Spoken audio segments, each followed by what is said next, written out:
Good morning, it's Monday and welcome to this YouTube video podcast once again, where we are all a deflated bunch this morning.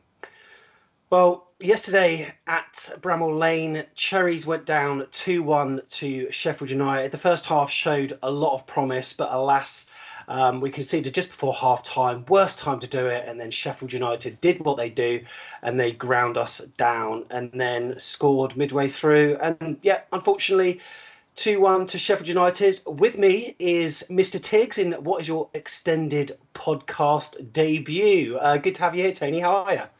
I'm all right, not too bad. Could be better, but yeah. Hey, here we go. We'll talk about that.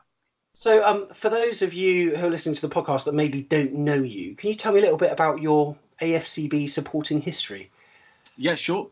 So I went a few times in the 90s with a friend and his dad, but I think back then I wasn't a massive football fan, and I started getting interested in Premier League, and I followed Arsenal for a while, and then I think it was about 2000.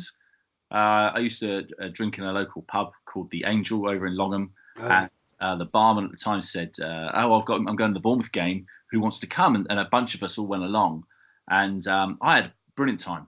And it was I think it was the first season in the new Dean Court.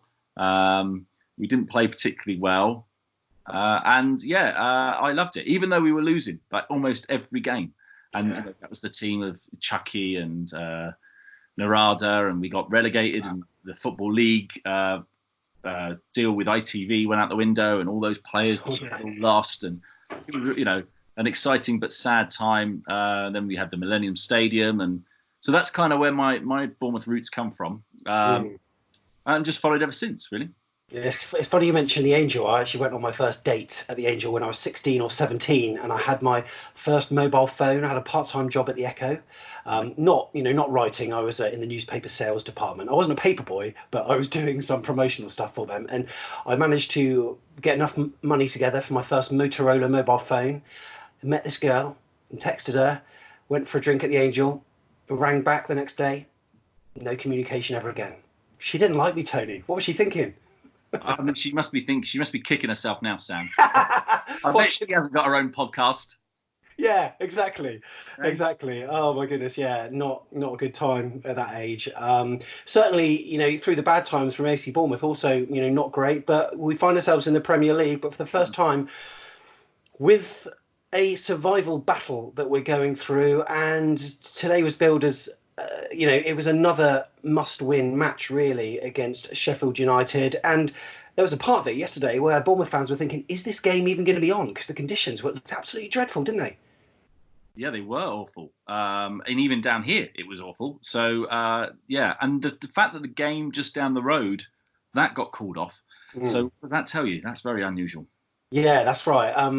As Paul Kenwood said on a private chat, it was never going to be called off by the looks of it. There was a lot of pressure from BT to have it on their only televised game. I think the only excuse that they could have called it off is maybe finding a fake bomb. But Sheffield United, a decent club, they wouldn't make those kind of mistakes, would they? But we were wondering whether players like Lys Mousset would get blown over in the wind, and also Stanislas for that matter as well. But it was a slightly tweaked team for AFC Bournemouth. It was exactly the same, barring Sermon for Lerma. Did that surprise you at all? No, it wasn't very surprising. I think maybe surprising that it was Sermon. I mean, we thought Eddie might keep the same shape. It's worked so well. 2 games now, it's worked well. The third game, it makes sense. Don't change what is already working. Lewis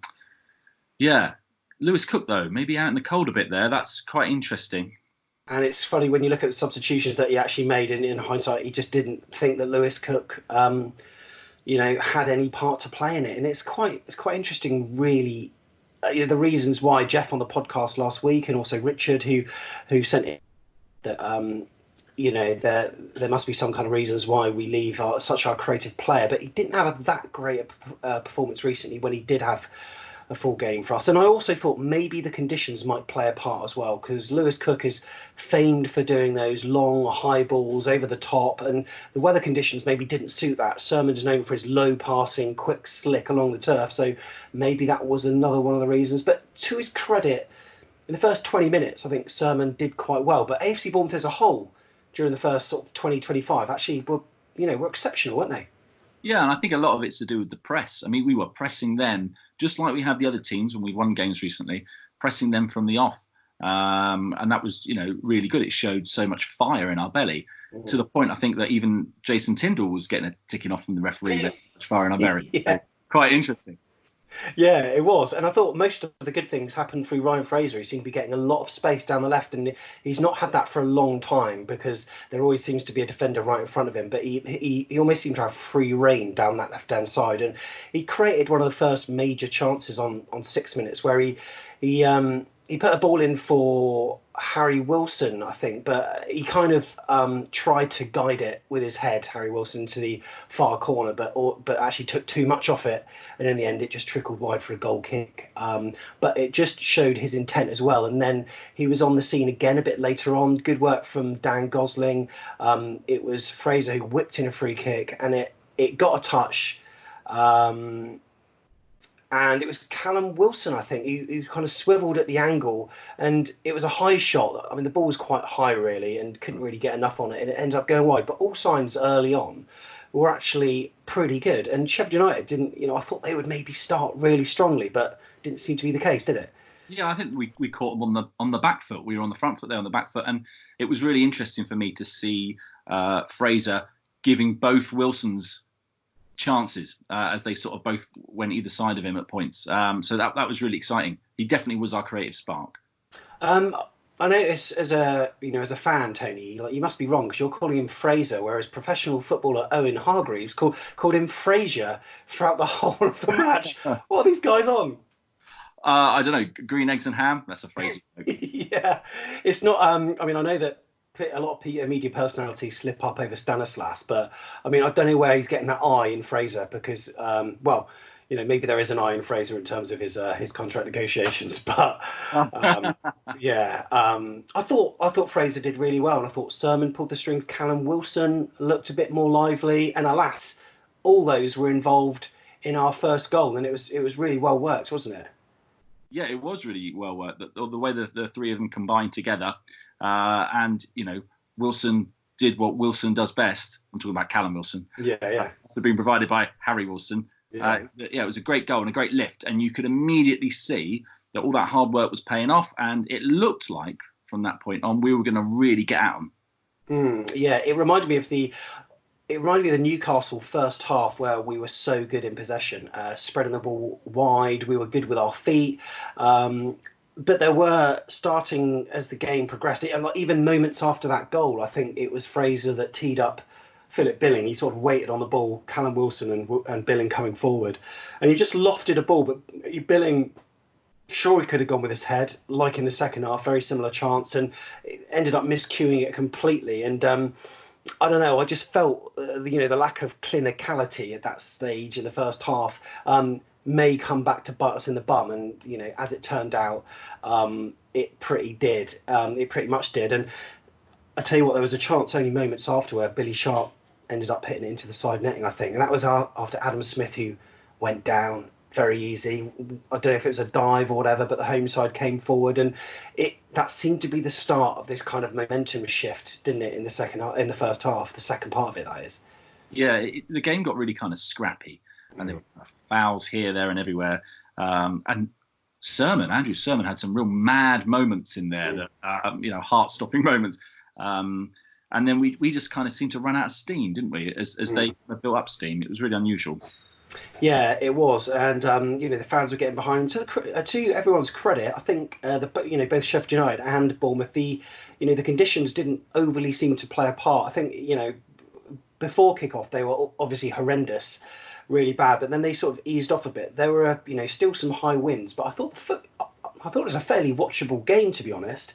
It ebbed and flowed, and Bournemouth played that brand of football that is so exciting to watch, but like in the Newcastle game, the home side gets into it, and in the middle of the sort of part of the game sort of tailed off. I thought originally Sermon and Gosling were sort of dominating like the middle of the park. But then it just did like seem to go to pot. And well, let's just go straight to what happened just before half time. Billy Sharp once again, our nemesis. Yeah, like everywhere we go, he seems to come and haunt us, doesn't he? And again, we were on the back foot, and I think it was their sixth corners. So it was their sixth corner, and bearing in mind they didn't have anything in that first 20 minutes. That tells you what the second half of that first half was like. And it was a scramble, and it just reminded me. It was almost. I went back and looked. It's a carbon copy of that last goal that they scored against us. Unbelievable. Yeah, like even before that, they had so many chances, and it seemed to be a lot of our deflections were being plagued by our clearances hitting other Cherries defenders, looping up in the air, and even for the goal, I think it started off with a corner that went. Oh, I can't remember. Maybe it was like the chance before. We're doing this literally straight from the game, but there was a chance where it went over everyone and they picked it up at the far post. We almost set up for the first wave of attack, but not the second. So we were a bit at sixes and sevens, and they were getting shots away sort of fairly easily. Ramsdale pulled out a couple of saves. Nathan Ake was in the right place at the right time. What Bournemouth players for the first half at least stood out for you as being some of the more stronger players?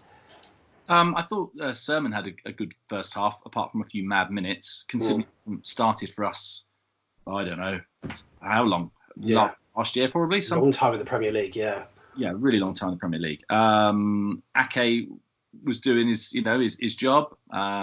Francis, he did right, didn't he? I didn't. Yeah. If you don't notice Stephen Francis, he's doing a good job.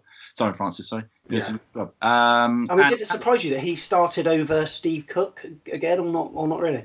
No, I think Eddie's not going to change it unless he has to. I think that's his thing at the moment. I think he's got a togetherness in the group, and he doesn't want to lose that togetherness.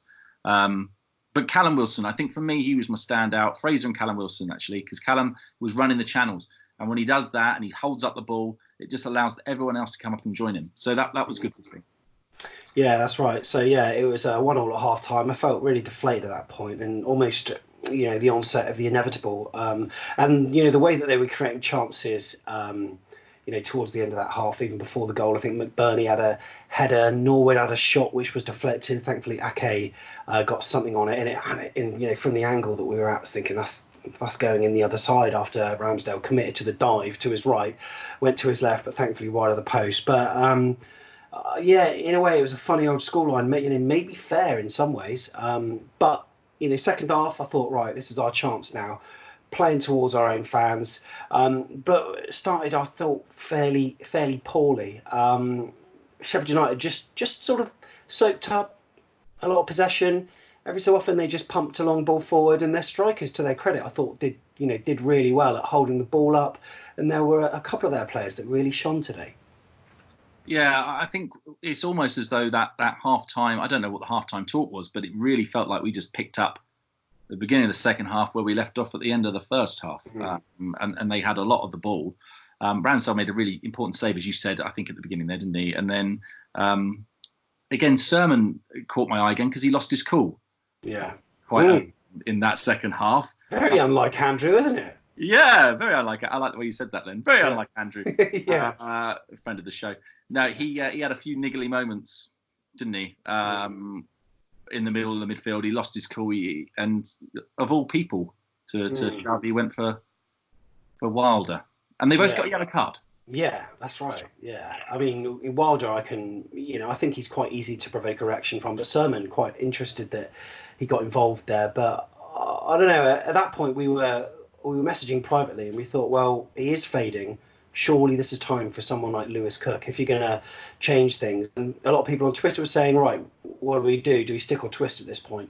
Do we stay with what we got and try to grind out this one all that we've got, or go for broke? And he did make substitutions a bit later on, keeping to the same formation. But I thought Lewis Cook might have been a good player to get involved because they were dominating that middle. Just needed a player to crunch into a few challenges and win the ball back and show him who's boss. But we didn't really have that. I thought we did manufacture a good chance. It was Nathan Ake actually on 60 minutes. Very similar chance to Callum with the way he took it, facing away from goal and chested it down. It was after Rico got that slap to the face, and I don't know how loud your TV was, but it sounded so loud. The microphone pitch sound effects captured his kind of, he sounded like he was in agony, but you look back, it was a brush to the face, wasn't it? Yeah, there was a lot of that. There was a lot of this.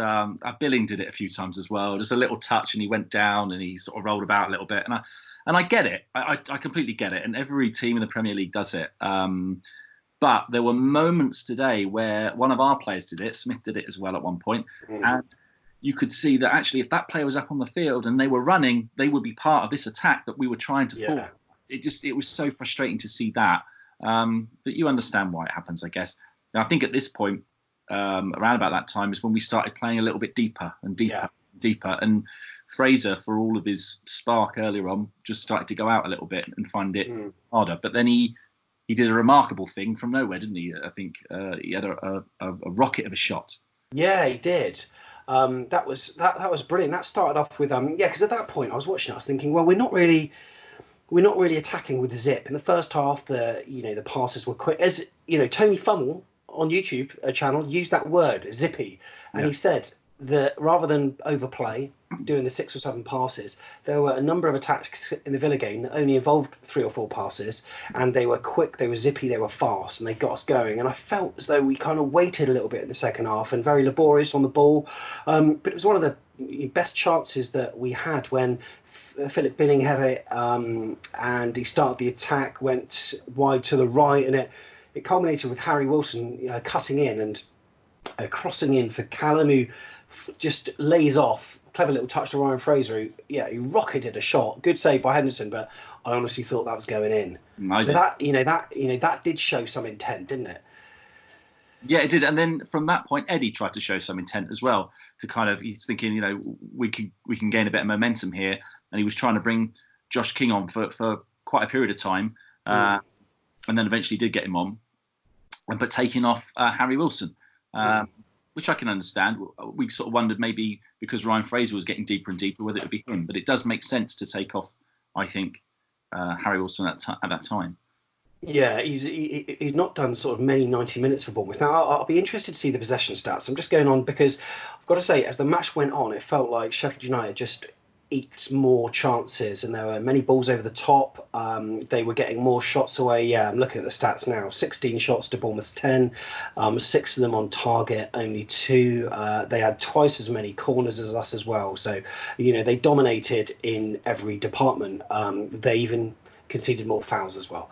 But yeah, it's I found it kind of really frustrating to watch, and there were some weird moments in that game, just like Rico, some of his passes, one of them was smashed with his left foot out of the pitch on the other side, and then the other, I don't think he even touched the ground before it went over the goal line. It was just, and he kind of, the camera panned in on him, and he was looking at his kind of lower back as if someone pushed him. But I mean, he faded out, and it was him that got caught out actually, where Baldock got behind him, ball over the top, and then it was Adam Smith who blocked Mousset, preventing the Blades going 2-1 up. But at that stage, you just felt like it was coming, didn't you?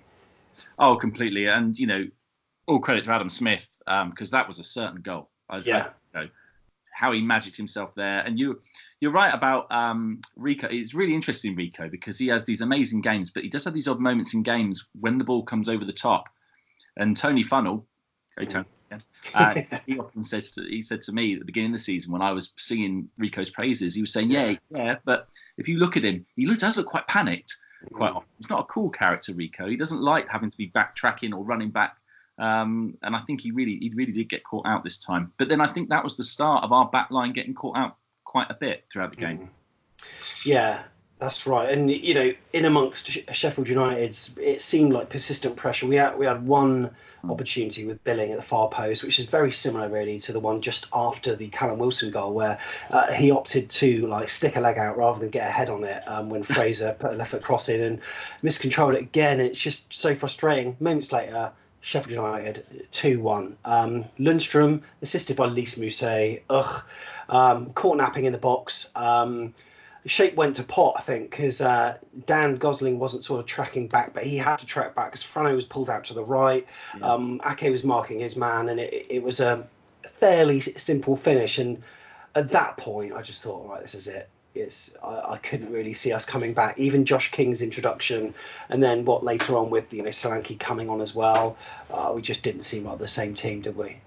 No, I mean, when I looked at that goal, he just kind of strolled through us. It looked so easy, and there was such a big gap in the middle there, and you could see as soon as the goal went in, everyone was looking at each other like, "Oh, how did that happen?" We know why it happened. It's because nobody really knew who was picking him up. But yeah, then we looked panicked.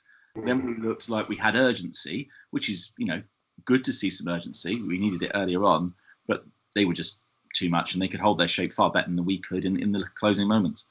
Yeah, and then just a head in hands moment when Ake nods wide from Rico. Great delivery by Rico, wasn't it? And just couldn't get enough on it. He had a number of people around him, but couldn't. And then, 2-1 to Sheffield United. And this weekend, Tony, was the ideal time for Bournemouth to get 3 points. But as it is, the sort of collateral damage isn't as bad as it could be, because other teams could have won and we could have been a lot further down. So we're in the same position as we started, but it's another match. We're running out of matches now to sort of get further and further away. And that was one of the winnable games. We've got Burnley, and then we've got a run of quite awful fixtures. It's just fortunate that there are some other clubs like West Ham who've got like 6 disgusting matches between now and then. Watford are also, could have picked up 3 points. They didn't. They drew against Brighton, which was in our favour. And today would just have been ideal to get a point. And there were some people that said, I think it was Ashley, who submitted a voice clip on the podcast last week, said, if we get 2 points from Burnley and Sheffield United, I'll be happy with that. But as it is, that sort of now puts the pressure on that game a bit more. And Burnley are always a very difficult team to play. But what are your overall feelings about the position that we're in now? It's not great. And even if we'd won today, I'd probably say it still wasn't great, because I think when you look at the fixtures, as you rightly said, that we've got left to play, we've got a lot of really, really tricky ones that we're not expected to win. Now, I'm not saying that we expected to win against Sheffield United, but the odds are going to be much shorter, aren't they? It's not amazing. However, I think we still look today much better than we did in December, the month that I like to forget. But one thing that's because you hate buying Christmas presents, yeah. I like getting them though. One thing I did notice today, and I'm sure I'm not the only one, and that's Ramsdale's the first goal that went in, and his role in that. And it seems odd, doesn't it? Our best player is getting scrutinised a little bit for some of the decisions that he's making. Yeah, very interesting. We asked for your 5-word match reports at full time. If there's any that stick out, Tony, stick your hand up, and we'll chat over them. But we asked for your 5-word match report, so we'll go through a few of them. But feel free to check out our Twitter for a look at these. Ashley said, "Concede space and you'll concede." Patrick, "Cherries sliced by the blades." Paul Kenwood, "Should not have lost that. Their substitutions were more effective," said Tommy Heffernan's Poodle. Chris Hubble, "Not bad, well played. The ref was good." Chris, 5 words. Come on, mate, but we'll let you off. It's absolutely fine. Should have kept Lys Mousset, said Craig Beasley. Should we have? Tony is in stunned silence there. "I hate not attending games," said Andy Jennings. Well, judging by the weather, I'm not sure I hated not attending today. I consider myself lucky. I'm going to Burnley next time. So that's going to be a bit of a trek. Hopefully more fruitful than today's. I mean, at the end of the day, the last 2 games we've won have been at home, and we all feel. I think I feel certainly that the reason for that is the atmosphere that we create as fans. We're not able to create that kind of atmosphere on the road, so that is a little bit of a worry. Yeah, I agree. Why take Wee Man off, said Matthew. Energy required all game, please, said Steve.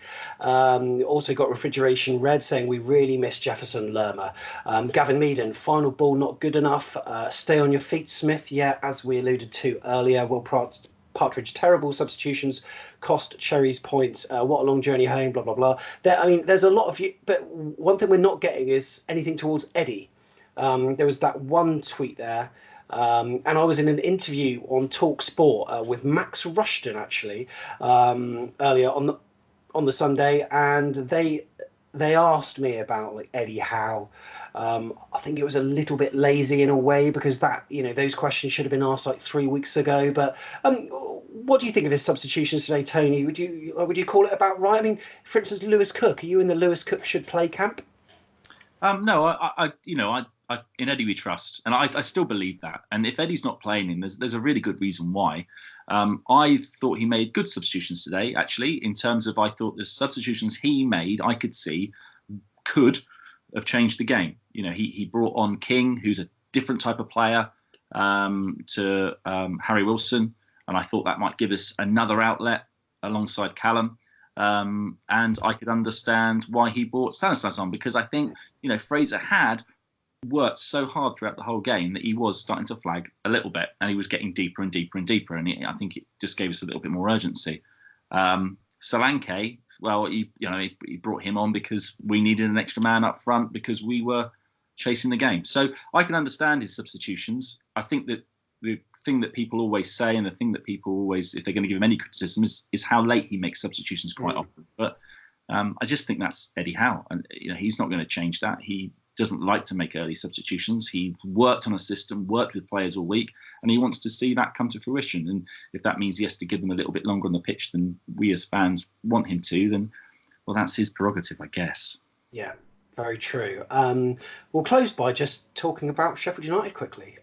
Impressive, really. Well drilled, they dominate. They don't do anything brilliant. Sometimes they revert to the long ball, and it can be effective for them. But, they're also not that bad playing through the middle of the park as well. They've been a relative breath of fresh air, I was about to say, but you know what I'm trying to say, in the Premier League, and now 2 points below Chelsea in fourth.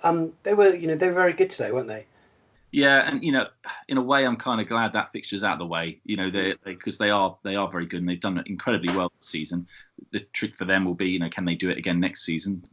The pressure upon them will change, and people will start making outlandish suggestions that they could be, a European place, and I think they will fall away a little bit. I just think that's just the nature of things. Unfortunately, it wasn't against us. But what I also think is they could be the great disruptor for us, couldn't they? I mean, they could be getting us results now going forward. No one's going to go there and get an easy game. So hopefully they're playing a few of the other relegation candidate teams. They can do something for us. Yeah. Fingers crossed. Yeah, completely. Well, Tony, it's been amazing to have you on this video podcast today. You've been excellent. And, we'll be seeing you next in the final forecast, I suppose, will it? Yeah, final forecast coming up. It's going to be a good one. Yeah. That happened. Tony had a 100% record before the Bournemouth game today, so he must have been loving it. But alas, Tony, and I'm going to talk with you privately because I've got a little idea for March. In terms of the funnel forecast, and we'll put it on YouTube as well. But we will chat about that later on. But Tony, thanks very much for today, mate. Fantastic, thank you, bud. Up the cherries. Up the cherries. See you in the next video. Bye.